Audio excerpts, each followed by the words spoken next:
ফুটপাথের পাশে ছোট্ট ছাউনির নিচে এক নারী দক্ষ হাতে করছেন রিকশা ভ্যান মেরামতের কাজ। সারিয়ে তুলছেন সাইকেল রিকশার সব ধরনের সমস্যা, টায়ার টিউব ঠিকঠাকও করে দিচ্ছেন। একজন গৃহবধূ হাতে তুলে নিয়েছেন হাতুড়ি রেঞ্জের মতো যন্ত্রপাতি। জীবনযুদ্ধে হার না মানা সেই অদম্য নারী পঞ্চগড়ের সাইকেল মেকানিক সাধনা রানীর কথা জানিয়েছেন প্রতিনিধি সিদ্ধার্থ কর্মকার। বিস্তারিত থাকছে ডেস্ক রিপোর্টে।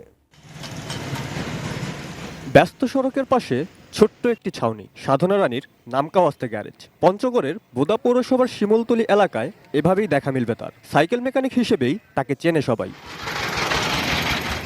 স্বামী শম্ভু দাস ছিলেন সাইকেল রিকশা মেকানিক, তবে ফুসফুসের রোগ সহ নানা শারীরিক সমস্যার কারণে আর কাজ করতে পারেন না। টাকার অভাবে হয় না নিয়মিত চিকিৎসাও। ছেলে সন্তান নেই, ঘরে প্রতিবন্ধী বিধবা মেয়ে ও নাতি। বাধ্য হয়েই সাধনা হাতে তুলে নিয়েছেন হাতুড়ি রেঞ্জ। অদম্য সাহস নিয়ে নেমে পড়েছেন জীবন জীবিকার কঠিন সংগ্রামে। সারাদিন এখানে বসে থাকি, 80, 90, 100 টাকা যা কামে পাই, এইভাবে যাপন জীবন করে চলি। তাছাড়া তো আমার কোনো উপায় নেই। অন্যের গাড়ির চাকা ঘোরালেও ঘোরে না তার ভাগ্যের চাকা। অসুস্থ স্বামী টুকটাক সাহায্য করেন কাজে, কোনো রকমে চলে তাদের অভাবের সংসার। নিজের ট্রিটমেন্টের ঔষধ কিন্তু ঠিক মতো পাচ্ছি না। কোন রকম বউ আসে, দোকানদারি করে, যা কামাই করে ওইভাবে চলি। সাধারণ গৃহবধূ থেকে সাইকেল মেকানিক, কঠিন বাস্তবতা। শুরুতে শুনতে হয়েছে অনেক কটু কথাও। ধীরে কাজ ও ব্যবহার দিয়ে সবার সন্তুষ্টি আর শ্রদ্ধা আদায় করে নিয়েছেন সাধনা। দাদা তো অসুখ, মানে বদিয়া রাখলে কি করবে, এই যা হয় আমাদের পোশাকগুলো আনে, ওরা কামাই টামাই করে আনে, এইভাবে ওষুধ পানি টুকটাক করে নিয়ে খায়। আমরা তার সময় আসি, বসি, গল্প করি। খুব খারাপ লাগে দেখলে। আমি একজন নারী।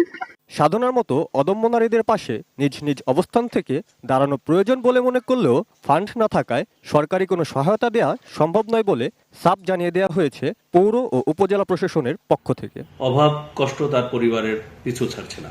আমার জন্য কষ্টের বিষয় হচ্ছে উপজেলা প্রশাসন কিংবা সরকারের তরফ থেকে আমরা তাদের পুনর্বাসনের জন্য যথেষ্ট বরাদ্দ পাই না। যাদের পক্ষে সম্ভব এই অদম্য নারীর সহযোগিতার জন্য এগিয়ে আসার জন্য আমি অনুরোধ করি। দেশের বিভিন্ন প্রান্তে ছড়িয়ে থাকে এমন অদম্য নারীদের সহযোগিতা ও পৃষ্ঠপোষকতা দিয়ে পাশে থাকবে সরকার, এমনটাই প্রত্যাশা সুধীজনের।